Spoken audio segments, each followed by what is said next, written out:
처음이야 머신러닝 강의 시작하도록 하겠습니다. 먼저 기초 수학들에 대해서 살펴보도록 하겠습니다. 먼저 평균인데요. 평균은 중심을 대표하는 대표값입니다. 그래서 기본적으로 70점, 80점, 90점의 평균을 계산해라 라고 하면 이 개수만큼을 나눠주는 거죠. 그런 식으로 계산하는 게 평균입니다.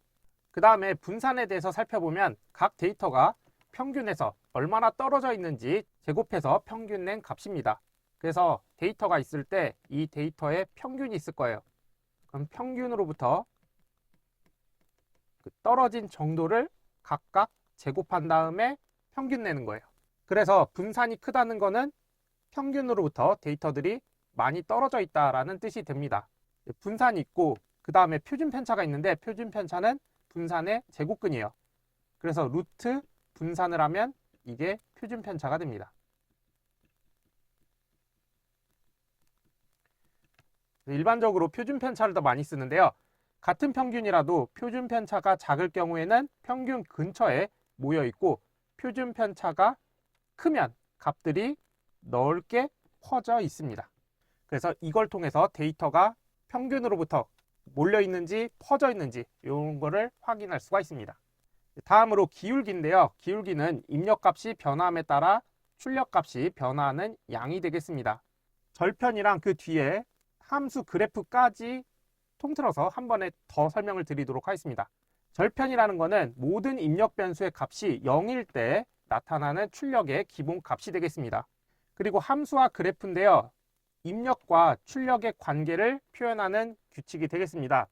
1차 함수라고 했을 때 y는 ax 플러스 b, 요게 함수 형태예요. 함수라는 거는 어떠한 입력값이 있으면 입력값을 함수에 넣어요. 그러면 어떠한 출력값이 나오게 되는데 이때 이 입력값을 일반적으로 x라고 두고 출력을 y라고 둬요. 이때 함수의 형태가 y는 ax 플러스 b이고요. 이때 입력에 x값을 넣으면 이 함수의 식을 거쳐서 y값이 나오게 돼요. 그래서 이 x를 독립변수라고 부르고요. 그리고 이 출력값 y는 x에 종속됐다라고 해서 종속변수라고 부릅니다. 그 다음에 기울기랑 절편에 대해서 살펴볼 건데요. 자, 여기 공부 시간과 점수의 관계를 1차 함수 형태로 나타냈어요. 기본적으로 1차 함수는 직선 형태를 가집니다. 그래서 직선 형태의 1차 함수가 있는데 1차 함수는 기본적으로 y는 ax 플러스 b의 형태를 가져요.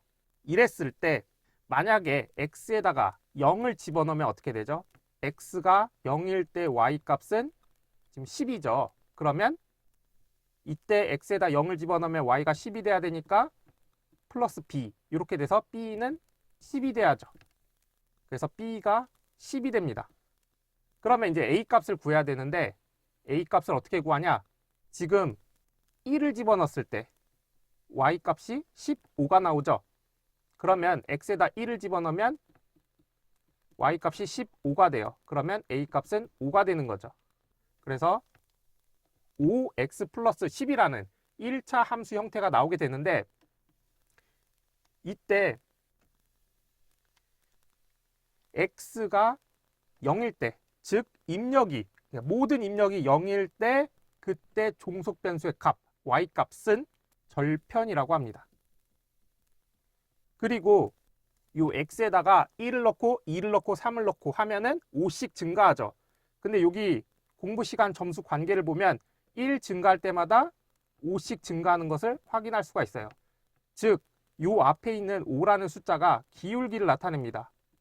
그리고 이 뒤에 있는 거는 여기 절편을 나타내요.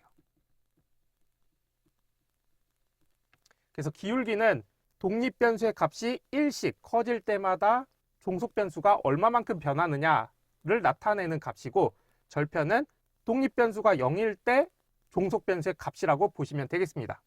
그 다음에 오차에 대해서 살펴보도록 하겠습니다. 실제 데이터 값에서 모델이 제시한 예측값의 차이를 나타냅니다. 그래서 현실의 데이터를 100% 맞추는 모델은 불가능하기 때문에 오차를 최소화하는 것이 목표가 되겠습니다. 예를 들면은 아까 공부 시간과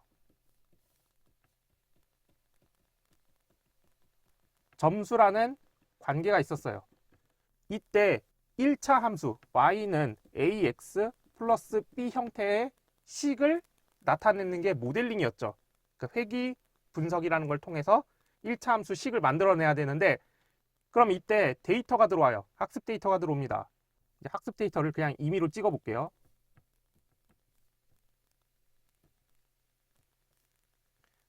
그러면은 이 점들을 모두 100% 만족하는 직선을 만들 수는 없어요. 그러면 이때 직선을 만드는데 이 직선은 이 직선과 이 데이터 이 차이를 오차라고 합니다. 그래서 오차가 0이 될 수는 없지만 오차를 최소화시키는 형태의 직선을 또는 나중에 2차 함수식을 만족시키는 것이 모델링의 목적이 됩니다. 결론은 뭐냐? 오차라는 거는 여기 실제 데이터가 있죠.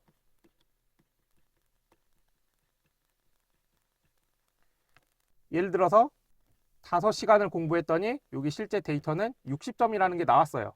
근데 이 y는 ax 플러스 b 요 식에다가 넣었더니 x값 5를 집어 넣었더니 이 회귀식에서 y값은 58이 나온 거예요. 그러면 예측값은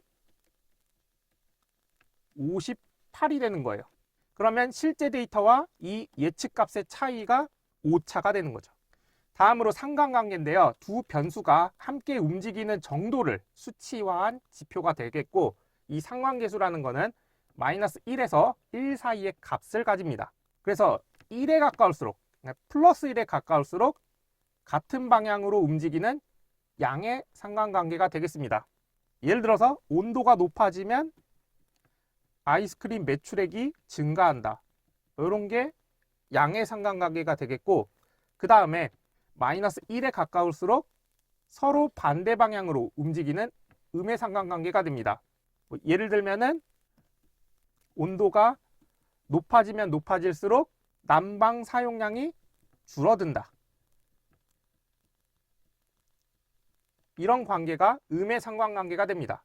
그리고 중요한 게 0에 근접할수록 두 변수 간에는 유의미한 선형적 관련성이 없다고 판단합니다.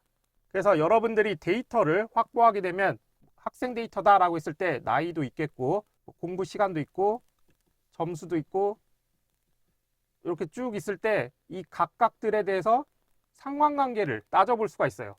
그랬더니 나이랑 점수랑 상관관계를 했더니 0에 가까워요. 그러면 나이랑 점수는 크게 관련성이 없다. 이런 식으로 판단할 수가 있는 거죠.